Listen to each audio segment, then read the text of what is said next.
말씀 씨앗을 심어요. 사랑하는 친구들, 말씀 씨앗 시간이에요. 오늘 말씀은 누가복음 23장 말씀이에요. 다 함께 말씀 씨앗 심을게요. 누가복음 23장. 그들 모두가 일어나서 예수님을 빌라도 앞으로 끌고 갔습니다.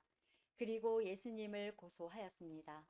이 사람은 백성들을 미혹시키고 가이사에게 세금을 바치지 못하게 했으며 자기가 그리스도 곧 왕이라고 주장합니다. 빌라도가 예수님께 물었습니다. 당신이 유대인의 왕이요. 예수님께서 대답하셨습니다. 내가 말한 대로이다. 빌라도가 대제사장들과 군중들에게 말했습니다. 나는 이 사람에게서 아무 죄도 찾지 못하겠소. 그러나 사람들은 계속해서 주장했습니다. 이 사람이 갈릴리에서부터 시작해서 온 유대를 돌아다니고 이곳까지 와서 백성들을 선동하고 있습니다. 빌라도가 이 말을 듣고 예수님이 갈릴리 사람인지 물었습니다. 예수님이 헤롯의 관할 지역 아래에 있다는 것을 알고 예수님을 헤롯에게로 보냈습니다. 당시 헤롯은 예루살렘에 와 있었습니다. 헤롯은 예수님을 보고 매우 기뻐하였습니다. 그는 오래전부터 예수님에 대해 듣고 예수님을 한번 만나보기를 원했습니다. 헤롯은 예수님께서 기적을 행하는 모습을 보고 싶어 하였습니다. 헤롯이 예수님께 여러 가지 말로 질문을 했지만 예수님은 한마디도 대답하시지 않았습니다. 대제사장들과 율법학자들은 곁에 서서 예수님을 강력하게 고소하였습니다. 헤롯은 군사들과 함께 예수님을 경멸하였습니다.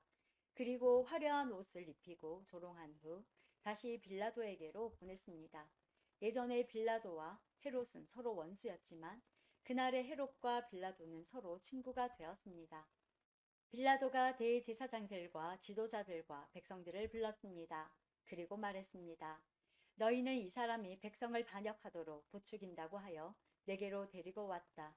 그러나 너희 앞에서 조사를 해보니 너희가 이 사람에 대하여 고소한 죄목을 찾을 수 없었다. 또한 헤롯도 아무런 잘못을 찾아낼 수 없어 그를 다시 우리에게로 보냈다. 이 사람은 죽어야만 될 어떤 잘못도 행하지 않았다. 그러니 나는 그를 매질해서 풀어주겠다. 그러자 사람들이 함께 소리를 지르며 말했습니다. 그 사람을 죽이시오. 우리에게 바라바를 풀어주시오. 바라바는 성에서 폭동을 일으켰기 때문에 감옥에 갇힌 사람입니다. 그는 또 살인죄도 지었습니다. 빌라도는 예수님을 풀어주려고 사람들에게 다시 말했습니다. 사람들은 더욱 크게 소리 질렀습니다. 십자가에 못 박으시오. 그를 십자가에 못 박으시오. 빌라도가 세 번째 물었습니다. 무슨 까닭이냐? 이 사람이 도대체 무슨 악한 일을 저질렀느냐? 나는 이 사람에게서 죽을 죄를 찾지 못했다. 따라서 매질만 하고 풀어주겠다. 이 말을 들은 사람들은 뜻을 굽히지 않고 계속해서 큰 소리로 예수님을 십자가에 못 박으라고 요구했습니다. 결국 빌라도는 사람들의 요구대로 하기로 결정하였습니다. 사람들이 원했던 대로 폭동과 살인죄로 감옥에 갇혀 있는 바라바를 풀어주고 예수님을 죽이라고 넘겨주었습니다. 예수님을 끌고 갈 때 시골에서 오던 구레네 출신 시몬을 붙잡아 예수님의 십자가를 지고 날아가게 하였습니다. 많은 사람들이 예수님을 따라갔습니다. 그 중에는 슬퍼하며 우는 여자들도 있었습니다. 예수님께서 뒤를 돌아보시고 그들에게 말씀하셨습니다. 예루살렘의 딸들아, 나를 위해 울지 말고 너희 자신과 자녀들을 위해 울어라. 보아라, 자녀를 낳지 못한 사람들, 곧 아기를 낳지 못한 배와 젖을 먹인 적이 없는 가슴이 복이 있다고 말할 때가 올 것이다.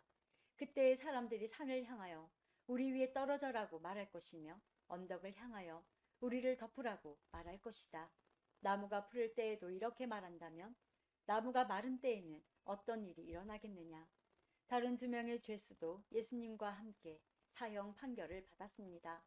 해골이라 불리는 장소에 와서 사람들이 예수님과 다른 죄수들을 십자가에 못 박았습니다. 한 사람은 예수님 오른쪽에 또 하나는 왼쪽에 매달렸습니다. 예수님께서 말씀하셨습니다. 아버지, 저 사람들을 용서하여 주소서. 저들은 자기들이 하고 있는 일을 알지 못합니다. 사람들이 제비를 뽑아 누가 예수님의 옷을 차지할지 결정하였습니다. 사람들은 곁에 서서 바라보았습니다. 유대 지도자들이 예수님을 비웃으며 말하였습니다. 이 사람이 다른 사람들을 구원했다. 만일 이 자가 하나님의 택하신 자인 그리스도라면 자신을 구원하리라. 군인들도 예수님께 나와 조롱하였습니다.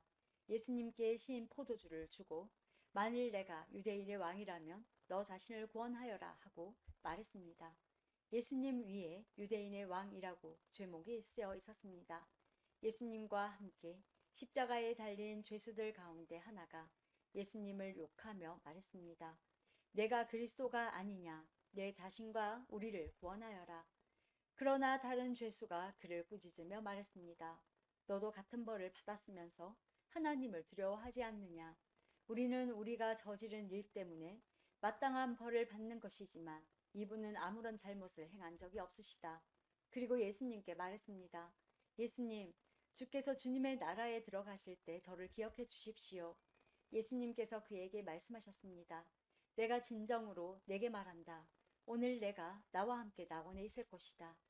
정오 때쯤에 어두움이 온 땅을 덮어서 오후 3시까지 계속되었습니다. 햇빛이 사라지고 성전의 휘장이 두 쪽으로 찢어졌습니다.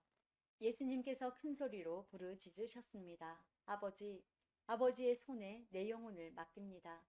이 말씀을 하신 후 예수님께서 돌아가셨습니다. 백부장이 그 일어나는 일을 보고 하나님께 영광을 돌리며 말하였습니다. 분명히 이 사람은 의인이었다. 이 일을 구경하러 모인 많은 사람들도 그 일어난 일을 보고 가슴을 치며 돌아갔습니다. 예수님과 알고 지내던 사람들과 갈릴리에서부터 예수님을 따라온 여자들도 모두 멀리 서서 이 일을 바라보았습니다. 의회원으로 요셉이라고 불리는 사람이 있었는데 그는 선하고 의로운 사람이었습니다. 이 사람은 의회의 결정과 행동에 찬성하지 않았습니다.